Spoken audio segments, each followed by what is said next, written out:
संग्राम क्षेत्र को आपण मानक नहीं जाउची कुढ़ कुढ़ शब गदा होई पड़ी सही संग्राम क्षेत्र रे क्षत विक्षत अवस्थार हाहाकार चित्कार कर जंत्रणासिक्त भाव केते सब अर्धमृत अवस्था पड़ी रही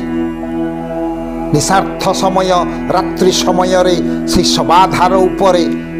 जड़े सर्वहरा सैनिक सर्वहरा वीर जड़े निजक बंचैबा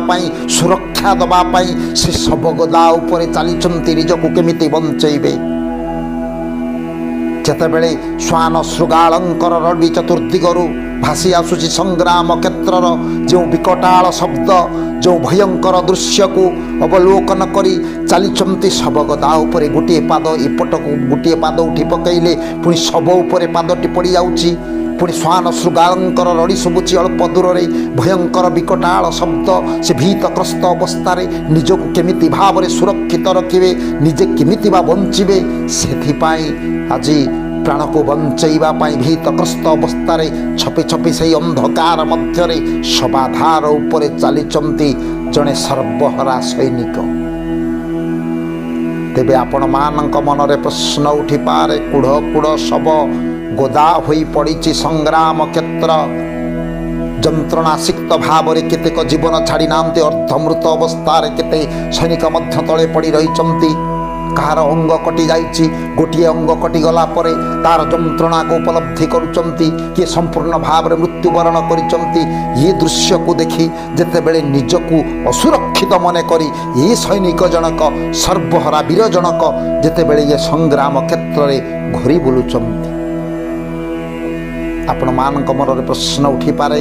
ये सर्वहरा वीर जनक किए एवं संग्राम क्षेत्र में ये जो रक्त जुड़ुबुड़ु अवस्था केते कुढ़ कुढ़ शब गदा हो पड़ी एवं भीतग्रस्त अवस्था निजक बंचैबा जो दौड़ी प्रकृत में ये वीर जनक किए एवं कहीं से ये अवस्था पहुँची एवं प्रकृत में तांकर जीवन रक्षा है कि नहीं यार कथा जानिबा आसंतु जानिबा पुराण रहस्य माध्यम यार सुंदर कथा मु आपण मानक आगे उपस्थापन करी भीतग्रस्त अवस्था जीवा समय हठात या पश्चात गोटे गुरु गर्जन भाव गंभीर स्वनटे शोभिला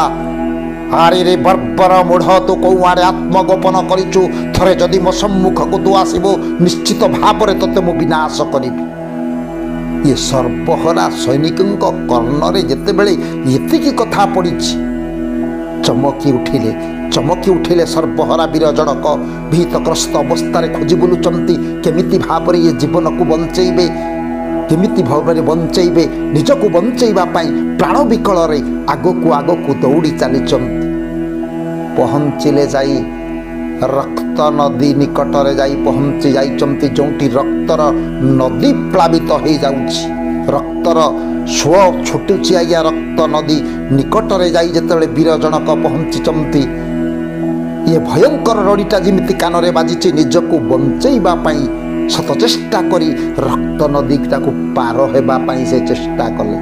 जेतेबेले रक्त नदी को पारी हेबा चेष्टा करिचंती से रक्त नदी रे शब गुड़ाक सब भासी भासी चली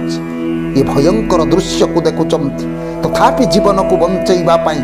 केते आशा बांधी निजको बंचैबा सुरक्षित रखिबापाई रक्त नदी को पारी हेबापाई जेतेबेले चेष्टा कले गोटे शब को जाई जाबुड़ी धरिले हे शब को धरी हुए तो रक्त नदीटा पार हो जिबे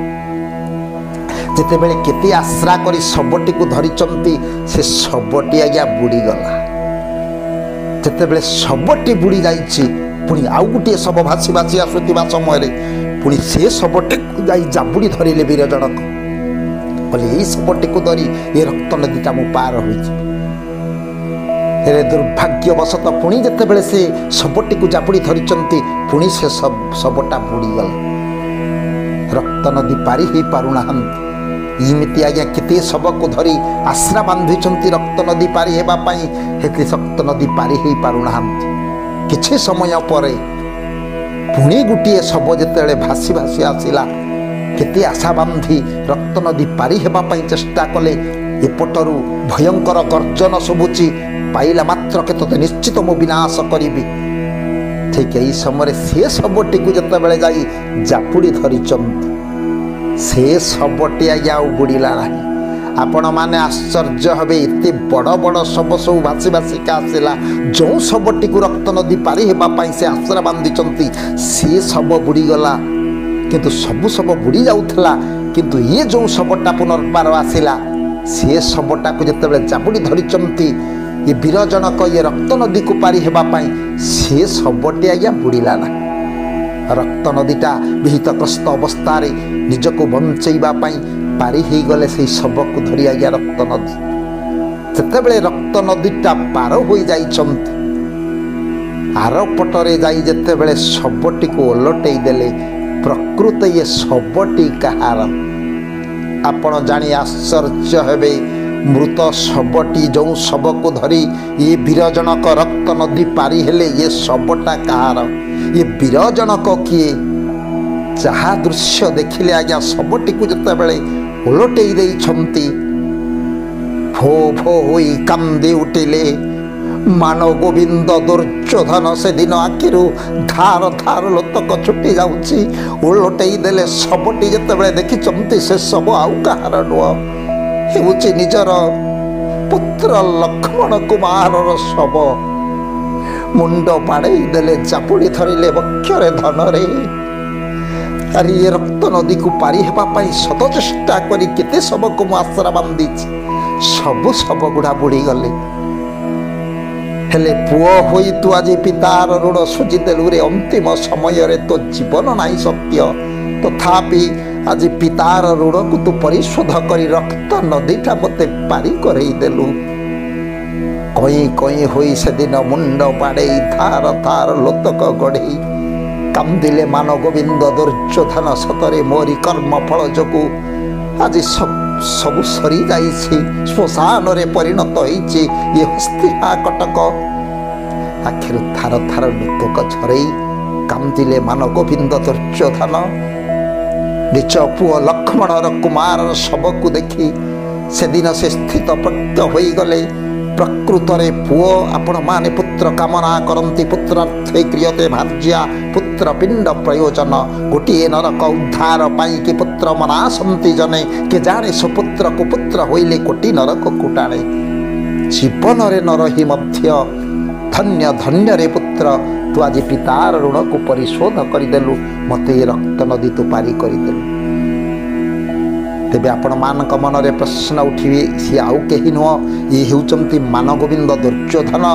पुओ लक्ष्मणर कुमार शब को धरी से दिन रक्त नदी पारी होइथिले। पुराण रे ये करुण कहानी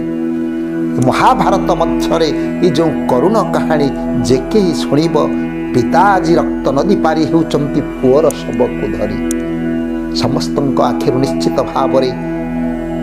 भावाश्रु निश्चित बहिब समस्ते निश्चित भाव भाव विहल हो